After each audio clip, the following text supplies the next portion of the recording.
BBA, BCA, BCom computer కోర్సులో 100% placement లభించే ఏకైక డిగ్రీ కాలేజ్ కూకట్పల్లిలోని i3 డిగ్రీ కాలేజ్ 8367215215. వాగర్థావివ సంపృక్తౌ వాగర్థ ప్రతిపత్తయే జగతః పితరౌ వందే పార్వతీ పరమేశ్వరౌ.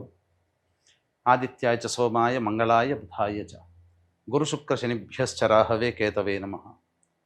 శృంగేరి జగద్గురు పీఠాధిపతులకి కంచి పీఠాధిపతులకి నమస్కారములు తెలియచేసుకుంటూ కార్యక్రమాన్ని ప్రారంభిద్దాం. జూలై నెల 16వ తారీఖు నుంచి 31వ తారీఖు వరకు ద్వాదశ రాశుల వారికి సంబంధించినటువంటి శుభ అశుభ ఫలితాలు, ఏ రోజుల్లో మానసికంగా ఆనందంగా ఉంటారు, ఏ రోజుల్లో అసంతృప్తి ఆందోళనతో ఉంటారు, అలాగే ఏ రోజుల్లో ఖర్చులు ఎక్కువగా ఉంటాయి, ఏ రోజుల్లో ఆదాయ మార్గాలు ఎక్కువగా ఉంటాయి, ఉద్యోగ సమస్యలు, ఇలాంటి వివరాల గురించి క్లుప్తంగా తెలియజేసే ప్రయత్నం చేస్తాను.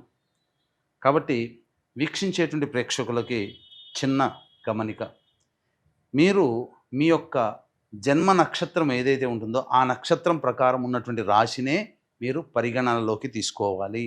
నామ నక్షత్రం పేరు మీద ఉన్నటువంటి రాశిని తీసుకోకూడదు. జన్మ నక్షత్రం లేని వాళ్ళు నామ నక్షత్రం పేరు మీదనే చూసుకోవాలి. పైగా చాలామంది సన్ జొడాయిక్ సైన్ అంటే ఈ మంత్ నుంచి ఈ మంత్ మధ్యలో పుట్టినటువంటి వాళ్ళు ఒక రాశికి చెందుతారని చెప్పి సూర్యమాన సిద్ధాంతం ప్రకారం ఉంటుంది. అది ఈ చెప్పబోయేటువంటి ఫలితాలకి అది ఏమాత్రం కూడా సరిపోదు. అది విషయాన్ని గమనించుకొని చూసుకోవాలి. కాబట్టి జన్మ నక్షత్రము, జన్మ రాశి లేదా ఈ రెండు లేకపోతే నామ నక్షత్రము, నామరాశి మీద ఉన్నటువంటి వివరాలనే మీరు ఆ రాశి ప్రకారమే చూసుకుంటే మీకు రమారమిగా మీ ఈ చెప్పబడే ఫలితాలు మీకు సరిపోతాయని చెప్పవచ్చు.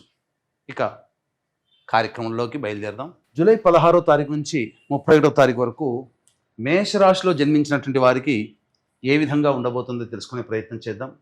ముఖ్యంగా ఈ మేషరాశి వారికి గురుడు తృతీయ స్థానంలో సంచారం చేస్తూ ఉండడం, ఇది ప్రధానంగా నమ్మకస్తుల వల్ల లేదా సోదర సోదరీమణుల వల్ల కొంత నష్టము కానీ లేదా అనవసరమైనటువంటి వృధా ప్రయాణములు కానీ జరిగేటువంటి అవకాశాలు గోచరమవుతున్నాయి. అయితే శుక్రగ్రహ సంచారము మీకు 27వ తారీఖు నుంచి ప్రారంభమవుతున్నటువంటి కారణం చేత ఈ యొక్క మేషరాశిలో జన్మించినటువంటి వారికి శుక్రుడు ఈ సంచారం బాగున్నటువంటి కారణం అనగా 17వ తారీఖు నుంచి ఈ మాసాంతం వరకు కూడా శుక్రగ్రహ సంచారం అనుకూలంగా ఉన్నటువంటి కారణం చేత ఏవైనా కానీ విలువైన వస్తువులు, ఆభరణాలు, దుస్తులు కొనుగోలు చేసే అవకాశం ఉంటుంది. దాంపత్యము అనుకూలంగా ఉంటుంది. వివాహ సంబంధాలు కనుక ప్రయత్నం చేస్తే వివాహ సంబంధాలు కుదిరేటువంటి అవకాశాలు ఈ గురు శుక్ర సంచార ప్రభావంలో కలుగుతుంది. అయితే ఈ యొక్క రవి యొక్క సంచార ప్రభావం చూసుకున్నట్లయితే ప్రధానంగా అర్ధాష్టమ రవి. ఈ రవి సంచార ప్రభావం వలన ఈ మాసములో ప్రధానంగా మేషరాశిలో జన్మించినటువంటి వారికి ఉద్యోగ సంబంధమైనటువంటి విషయాల్లో కొన్ని ఇబ్బందికర పరిస్థితులు, ముఖ్యంగా ఈ మేషరాశిలో జన్మించినటువంటి వారు ప్రభుత్వ దండనకి గురయ్యే అవకాశం, అంటే ట్రాఫిక్ చలాన్ రూపంలో కావచ్చు, ఆస్తి పన్నులలో చెల్లించే సమయం కావచ్చు, ఇలా ఏదైనా కానీ ప్రభుత్వానికి చెల్లింపులు అనేటువంటివి జరుగుతాయి. ఇక వృత్తి వ్యాపారంలో ఉన్నటువంటి వాళ్ళకి మాత్రం కాస్త ఆందోళనగా ఉంటుంది కాబట్టి జాగ్రత్తలు పాటించాల్సినటువంటి పరిస్థితి. ఇక బుధగ్రహ సంచార ప్రభావము ఇది యోగదాయకముగా ఉంటుంది. ఇతరుల నుంచి రావాల్సినటువంటి రాని బాకీలు మీకు ఈ మాసంలో వసూలయ్యేటువంటి అవకాశం ఉంటుంది. ఇతరుల సహాయ సహకారాలు పొందడం ద్వారా మీకున్నటువంటి పనులను పూర్తి చేసుకుంటారు. అలాగే ప్రధానంగా ఈ బుధుడు అనుకూలంగా ఉన్నటువంటి కారణం చేత గృహ సంబంధమైనటువంటి విషయాల్లో చర్చకు రావడం కానీ, లోన్స్ శాంక్షన్ అవ్వడం కానీ, లేదా ఏదైనా కానీ ఒక శుభవార్త గృహానికి, వాహనానికి సంబంధించి తల్లిగారి ఇంటి నుంచి శుభవార్త రావడం, ఇవన్నీ కూడా, లేదా తల్లిగారి ఆరోగ్యం బాగుపడడం, ఇవన్నీ కూడా శుభమైనటువంటి సంఘటనలు చోటు చేసుకుంటాయని చెప్పవచ్చు. ఇక కుజగ్రహ సంచార ప్రభావం చేత ప్రధానంగా ఈ కుజకేతుల యొక్క సంచారము పంచమ రాశిలో స్థితి పొంది ఉండడం, ఈ కారణం చేత కొన్ని అనాలోచిత నిర్ణయాలు తీసుకునే అవకాశం ఉంటుంది. ప్రధానంగా ప్రేమ వ్యవహారములు లేదా దంపతుల మధ్య ఉన్నటువంటి ప్రేమ ఆప్యాయతలు కొంత తగ్గే అవకాశం ఉంటుంది. కాబట్టి జాగ్రత్తలు పాటించండి. భాగస్వామ్య వ్యాపారస్తులు ఎవరైతే ఉంటారో వాళ్ళతో అంటిముట్టనగా ఉండడమే మంచిది. లోతుగా చర్చకు తీసుకుని వెళితే కొంత విభేదాలు, పొరపచ్చాలు వచ్చే అవకాశం గోచరమవుతుందని చెప్పవచ్చు. ఇక ప్రధానంగా 29వ తారీఖు తర్వాత కుజగ్రహ సంచారం మారుతున్నటువంటి కారణం చేత అప్పుడు మీకు ప్రధానంగా ధైర్యము సాహసముతో ఏదైనా కొత్త పనులు చేసే అవకాశం ఉంటుంది. అప్పుడు ఈ కుజగ్రహ సంచార ప్రభావం వలన శత్రువులపై విజయాన్ని సాధించే అవకాశము లేదా కోర్టు సంబంధమైనటువంటి వ్యవహారాల్లో మీదే పైచేయిగా ఉంటుందని చెప్పవచ్చు. ఇక రాహుగ్రహ సంచార ప్రభావం ఇది సంపూర్ణంగా అనుకూలంగా ఉండడము, ప్రధానంగా వృత్తి వ్యాపారాల్లో ఏదైనా కానీ మీరు ముందడుగు వేసి చక్కగా విజయాన్ని సాగించుకునే అవకాశం రాహు కలుగజేస్తారు. కానీ మిగతా గ్రహాల యొక్క అనుగ్రహం కూడా కావాలి. ఇక శని మీకు ఏలినాటి ప్రభావం ఉన్నప్పటికీ కూడా ఈ నెల 13 నుంచి వక్రీకరించినటువంటి కారణం చేత ప్రధానంగా లాభమైనటువంటి ఫలితాలు కూడా ఇస్తాడు. ఏ తర్వాత చెప్పుకొచ్చేది ఏమిటంటే ఒక గురువు, రవి, కుజ, కేతువు తప్ప మిగతా అన్ని గ్రహాలు కూడా అనుకూలంగా ఉన్నాయి. ఈ కారణం చేత ప్రధానంగా అవకాశం ఉంటే మీరు ఈ సంబంధించినటువంటి పరిహారములు చేసుకుంటే చాలా మంచిదని చెప్పవచ్చు. ముఖ్యంగా ఈ రాశిలో జన్మించినటువంటి స్త్రీలు ప్రధానంగా వృత్తి ఉద్యోగాల్లో ఉన్నటువంటి వాళ్ళు జాగ్రత్తలు పాటించాలి. వివాహం కావాల్సినటువంటి అమ్మాయిలకి సంబంధాలు కుదిరే అవకాశం ఉంటుంది. విద్యార్థులకి కాస్త గడ్డు కాలం అని చెప్పవచ్చు. అలాగే మీ పైన బాధ్యతలు ఎక్కువగా ఉండడము, మీకు సంబంధించి కుటుంబానికి సంబంధించి బాధ్యతలు నిర్వర్తించే పనులలో మీకు కొంత అనారోగ్యం చేసే అవకాశం ఉంటుంది. జ్వరము సంబంధమైనటువంటి వ్యవహారాలతో బాధపడే అవకాశము ఈ రాశిలో జన్మించినటువంటి మహిళలకి గోచరమవుతుందని చెప్పవచ్చు. ముఖ్యంగా ఈ రాశిలో జన్మించినటువంటి విద్యార్థులు ఎవరైతే ఉంటారో, యువతి యువకులు ఖచ్చితంగా చదువుపైన ఎక్కువ శ్రద్ధ వహించాలి.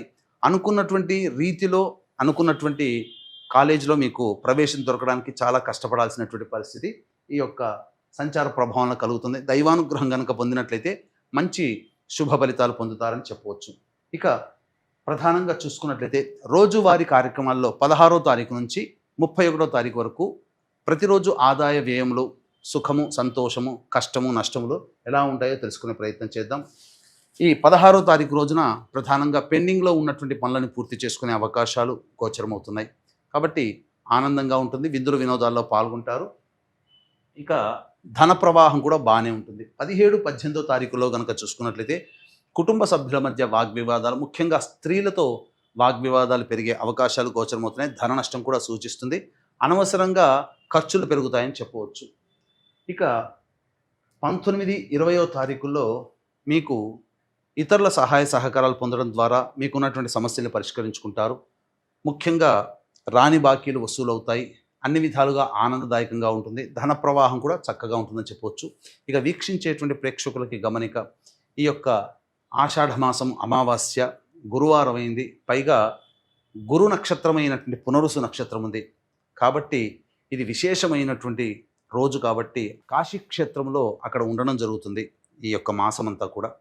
కావున ఎవరైనా కానీ కాశీక్షేత్రంలో మీ యొక్క గతించినటువంటి తల్లి వైపు, తండ్రి వైపు ఉన్నటువంటి వారికి పిండ ప్రదాన కార్యక్రమం, తర్పణాది కార్యక్రమాలు బ్రాహ్మణుని కర్తగా పెట్టి చేయించడం జరుగుతుంది. అవకాశం ఉంటే ఆ పిండ ప్రదాన కార్యక్రమానికి మీరు నమోదు చేసుకోవచ్చు. అలాగే అమావాస్య పుష్యమీ నక్షత్రము రాత్రి సమయంలో ఉంటుంది. కావున ఇక్కడ జాతకరీత్యా వివిధ సమస్యలతో బాధపడుతున్నటువంటి వాళ్ళకి, ముఖ్యంగా అక్కడ వారాహి అమ్మవారు క్షేత్రపాలకురాలు, అలాగే క్షేత్రపాలకుడు కాలభైరవుడు. కావున జాతకరీత్యా ఉన్నటువంటి అన్ని రకాల సమస్యల నివారణకి వారాహి, ప్రత్యంగిర, బగళాముఖి, రాజశ్యామల, కాలభైరవ, సుదర్శన హోమాదులు అనేటువంటివి జరిపించడం జరుగుతుంది.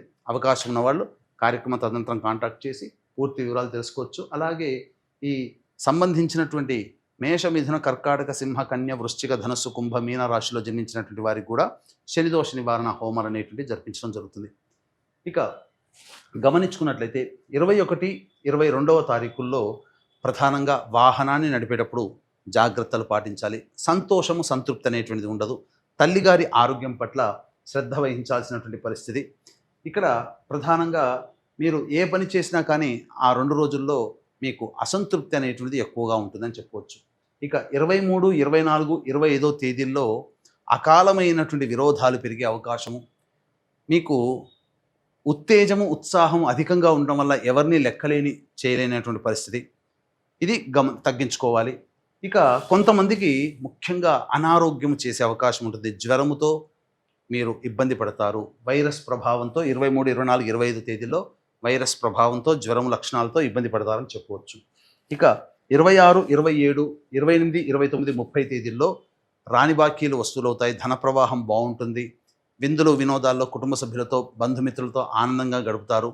ఇతరుల సహాయ సహకారాలు పొందుతారు. అలాగే ముఖ్యంగా ఈ సంబంధించినటువంటి ఏవైతే ఇతరులతో పొరపచ్చాలు ఉంటాయో అవన్నీ పరిష్కరించుకొని మీరు సజావుగా మిత్రత్వంతో వెళతారు. దంపతుల మధ్య విభేదాలు కూడా తొలగే అవకాశం ఉంటుంది. 31వ తారీఖు రోజున మాత్రం ఖర్చులు అధికంగా ఉంటాయి. ఆందోళనలతో కూడుకున్నటువంటి జీవితం ఉంటుంది. మనస్సు ప్రశాంతంగా ఉండదని చెప్పొచ్చు. తర్వాత చెప్పొచ్చేది ఏమిటంటే ఈ యొక్క మేషరాశిలో జన్మించినటువంటి వారికి మిశ్రమమైనటువంటి ఫలితాలు కలుగుతాయి. ఇక ఈ మేషరాశిలో జన్మించినటువంటి వారికి ప్రధానంగా సమస్యల పరిష్కారం కోసం ఈ రవి, కుజ, కేతు, గురువు ఈ 4 గ్రహాలకి సంబంధించినటువంటి దానాది కార్యక్రమాలు కానీ లేదా జపతర్పణ హోమాదులు కానీ చేయించుకుంటే చాలా మటుకు శుభప్రదంగా ఉంటాయని చెప్పొచ్చు. అవకాశం ఉంటే కాశీ క్షేత్రంలో అమావాస్య రోజున జరిగే పిండ ప్రదానము, సర్వదోష నివారణ పూజల హోమాల్లో పాల్గొంటే ఇంకా మీకు మంచి జరుగుతుంది. సర్వం శ్రీ ఉమామహేశ్వర పరబ్రహ్మార్పణమస్తు.